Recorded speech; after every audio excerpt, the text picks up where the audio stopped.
நம்ம தோட்டத்தில் இன்றைக்கி என்ன அறுவடைன்னு பார்க்கலாம் வாங்க. கண்டினியூவாக மழை பெஞ்சிட்டே இருந்தது. இப்போ தான் கொஞ்சம் கேப் விட்டுருக்கு. நம்ம மண் அணைச்சி எடுத்து கட்டின செடியிலலாம் இப்போ காய் வைக்க ஆரம்பிச்சிருச்சு. மிளகாய் செடி எல்லாத்துலேயும் காய் இருக்குங்க. தக்காளி ஒரு செடி தான் காய்க்க ஆரம்பிச்சிருக்கு. செடி அவரில் நிறையா பூவும் பிஞ்சு இருந்தது. மழை தொடர்ந்து பெஞ்சிட்டு இருந்ததுனால எல்லாம் விழுந்துடுச்சு. கொத்தவரங்காய் செடி காய்க்க ஆரம்பிச்சிருச்சுங்க. லாஸ்ட் டைம் நம்மக்கிட்ட இருந்த செடி நல்லா பெருசாகி தான் காய் வைக்க ஆரம்பிச்சிச்சு.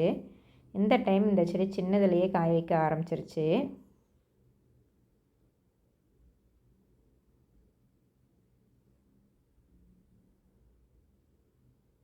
வெண்டைக்காய் நல்லாவே நமக்கு காய் கொடுக்குதுங்க. இந்த பச்சை வெண்டை நிறையா காய் கொடுக்குது. இதில் இப்போ மாவு பூச்சி தொல்லை ஆரம்பிச்சிருக்கு. அதுக்கு ஏதாவது இயற்கை மருந்து தெளிக்கணும். சிகப்பு வெண்டையும் நல்லா காய்க்குது. கத்திரிக்காய் கொஞ்சம் இருந்தது, அதையும் பறிச்சாச்சு. பீர்க்கங்காய் ஒன்று இருந்ததுங்க. அவ்வளோதாங்க இன்றைக்கான அறுவடை. இந்த வீடியோ உங்களுக்கு பிடிச்சிருந்தா லைக் பண்ணுங்கள், ஷேர்